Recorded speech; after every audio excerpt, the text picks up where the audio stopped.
Bonjour à tous, je suis Florence Porcel, Community Manager officielle de l'Univers, et je vous souhaite la bienvenue dans le 28e épisode de ce podcast où je vais vous parler de Feu, le télescope spatial Herschel, d'un court-métrage avec des atomes, d'Ariel Waldman et de tourisme spatial. Et commençons avec le bidule connecté de la semaine qui nous donne une idée un peu plus précise et visuelle des échelles de temps dans l'univers, et ça se passe de commentaires.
Après une visite de l'univers temporel, visitons l'univers spatial, ou plutôt fin de la visite, pour le télescope Herschel qui vient d'arriver au bout de sa réserve d'hélium qui refroidissait ses instruments au quasi zéro absolu.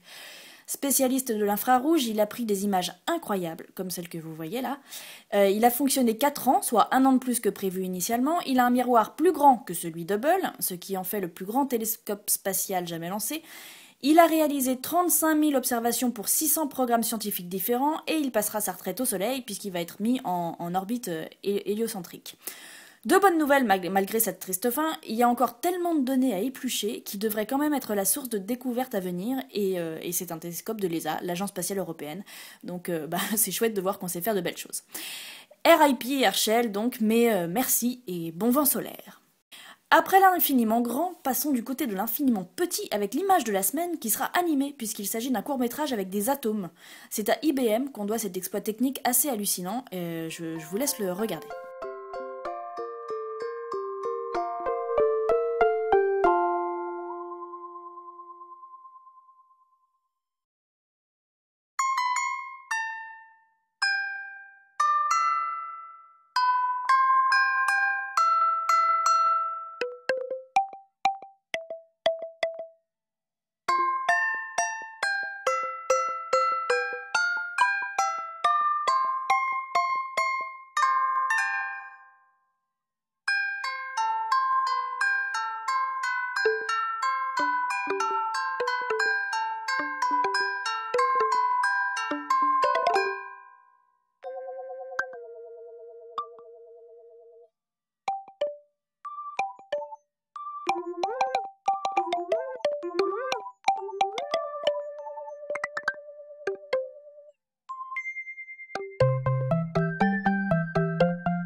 Alors ce sont des molécules de monoxyde de carbone qui ont été utilisées, et donc une pour le rôle de l'atome et une vingtaine pour le rôle du petit garçon. Et pour animer les séquences, elles ont été déplacées une par une sur une plaque de cuivre. Alors autant vous dire qu'il a fallu des mois pour créer les 242 images du film. Et avec un microscope déjà mis au point par IBM et qui avait valu un prix Nobel à ses inventeurs d'ailleurs. Et pour qu'on puisse les voir à cette taille, ces fameux atomes, il a fallu grossir le tout 100 millions de fois. C'est beaucoup. Si, c'est beaucoup. 100 millions de fois, si on faisait ça à une orange, par exemple, elle aurait la taille de la Terre. Donc vous voyez ces atomes? C'est tout petit, en vrai. Hein, voilà. D'ailleurs, le Guinness des records a bien enregistré ce film d'animation comme étant le plus petit du monde. Bah tu m'étonnes. Bravo à IBM, donc, pour cet exploit technique et scientifique. Savez-vous combien de personnes sont actuellement dans l'espace? Non? Personne? Eh ben, 6 en fait, dont Chris Hadfield, dont je vous parle très souvent et qui m'a parlé une fois. Oh, ça va, je peux crâner avec un tweet venu de l'espace, hein, voilà. Et ces 6 personnes sont toutes bien sûr dans l'ISS. Les équipes de 3 se relayent régulièrement et la dernière en date à être arrivée là-haut, elle est partie le 28 avril dernier pour arriver le même jour après un peu moins de 6 heures de vol, ce qui en fait le voyage vers l'ISS le plus court jamais réalisé. Parce que normalement ça dure 2 jours et ils font quelque chose comme 34 fois le tour de la Terre avant de s'arrimer à l'ISS. Et mon tweet de la semaine, c'est une des astronautes qui ira remplacer l'équipe de Chris Hadfield le 28 mai prochain, Karen Nyberg, qui poste la photo officielle de cette nouvelle équipe composée d'une américaine, elle, d'un russe et d'un italien. Mais s'il y a pour le moment que des professionnels qui se rendent dans l'ISS, et quelques très rares touristes, je vous en reparlerai tout à l'heure, le tourisme spatial a connu un événement de taille cette semaine, puisque le Spaceship Two, la navette spatiale de Richard Branson, a fait son premier test moteur en vol lundi dernier, qui s'est déroulé à merveille et ils ont même passé le mur du son. Donc voici quelques images.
Going to be the start of a whole new era of space travel. It's going to be tremendously exciting. Everything's possible, I think, after today.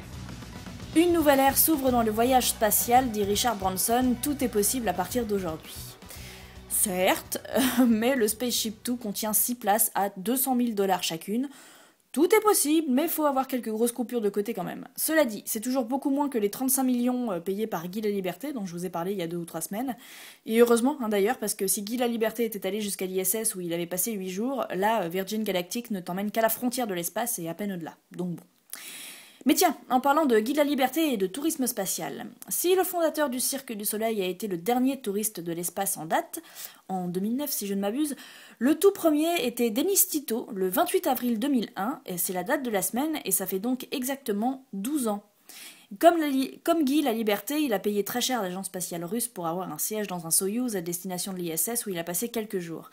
Et c'est en grande partie grâce à cette expérience qu'il a fondé Inspiration Mars, une organisation à but non lucratif, dont le but est d'envoyer un couple en orbite autour de Mars en 2018 avant de le faire revenir sur Terre, et il me semble que je vous en avais déjà parlé il y a quelques semaines. Un homme ordinaire qui voyage vers l'ISS et qui fonde ensuite une compagnie privée pour faire avancer l'exploration spatiale, ça nous amène à la rubrique culturelle de la semaine, puisque je vais vous parler de télévision, une fois n'est pas coutume. Il s'agit du 20-20h, l'émission pour laquelle je travaille et dont je vous fais la promotion toutes les semaines, mais ce week-end c'est un épisode spécial espace qu'on a fait. Donc dans le dossier de la semaine, qui s'appelle Touche Espace, les étoiles à portée de clic, et que j'ai écrit, je parle de Chris Hadfield, de Curiosity, de compte Twitter de sonde spatiale, d'applications reliées aux données des télescopes qui découvrent des exoplanètes et des trous noirs, de tous ces géants du web qui se lancent dans l'exploration spatiale, de Mars One, de sciences citoyennes, etc., etc. Je suis allée interviewer Michel Viseau, le responsable des programmes exobiologie au CNES, avec Jean-Marc Manac, bien sûr, pour le reportage dans la vie vraie pendant le week-end du Space Apps Challenge de la NASA à la cantine. On a interviewé Ariel Waldman pour le gros chat, Vinvin sera déguisé en Petit Prince, et on sera sans cesse dérangé dans les coulisses par une étrange voix venue du ciel. Un épisode Space, donc dans tous les sens du terme. Le 20-20h, c'est une émission participative sur la culture digitale qui est en ligne le samedi sur le 2020h.com, et c'est moi qui m'en occupe puisque je suis la community manager numéro 1 de l'émission, et qui est diffusée le dimanche à 20h sur France 5, et je m'occupe également du live tweet pendant l'émission avec des liens sur des infos, des bonus, enfin voilà. Donc si vous avez un compte Twitter, n'hésitez pas à follower le compte 20-20h. Et vous pouvez retrouver plein de choses sur le site, comme un article sur le thème de la semaine publié en amont, un quiz avec un cadeau à gagner, la version intégrale du reportage de la vie vraie et de l'interview en gros chat, etc., etc. Alors c'est une rubrique à caractère un peu publicitaire, je vous l'avoue, mais vraiment ce serait vraiment dommage de ne pas parler d'une émission qui traite de l'espace et de comment tout à chacun peut participer à l'exploration spatiale dans un podcast qui traite du même sujet. C'est ce 5 mai à 20h sur France 5, donc pour ceux qui voudraient le voir à la télé. Et je viens de vous citer Ariel Waldman sans vous dire qui c'est, et c'est normal puisque c'est ma personnalité de la semaine du coup. Ariel Waldman, c'est une jeune femme tout à fait incroyable puisqu'elle est entrée à la NASA suite à un email qu'elle leur a envoyé où elle leur demandait si elle pouvait les aider en quoi que ce soit. Et voilà. Et ça a marché. Et puis au bout d'un moment, elle s'est rendue compte qu'elle n'avait pas besoin d'être astronaute ou de rester à la NASA pour participer à l'exploration spatiale, vu qu'elle travaillait beaucoup dans le milieu du hack. Et attention, des hackers, ce sont pas des vilains pirates informatiques. Un hacker, c'est quelqu'un qui bidouille, qui détourne les objets, qui a des idées pour faire avancer les choses dans un domaine en particulier avec un point de vue décalé. Et donc, Ariel Waldman a quitté la NASA. Elle a créé spacehack.org, qui regroupe tout ce qu'on peut faire niveau hacking. Elle a monté un événement qui s'appelle le Science Hack Day, que n'importe qui peut organiser dans sa ville. Elle a écrit un livre disponible en PDF.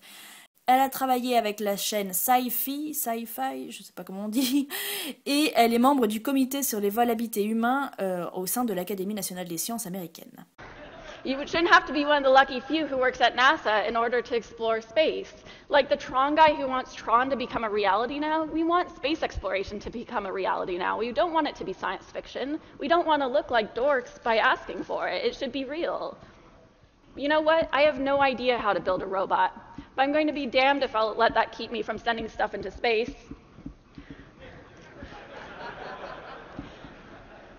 And that's exactly what 11 and 13-year-old kids in the UK did. This isn't Photoshop, this is a real image here of teddy bears in space. They partnered with they partnered with the University of Cambridge and sent their teddy bears into space because they wanted to test how different materials reacted in high altitudes. So hacking science and hacking space exploration isn't just about getting excited and making things.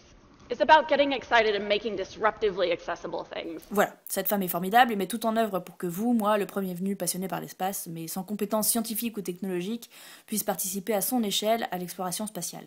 Et je l'ai donc interviewée avec Jean-Marc Manac lundi dernier par Skype, où elle était en direct de San Francisco, pendant une petite heure, et je mettrai cette interview en ligne sur mon site dans le billet dédié à ce podcast sur mon blog.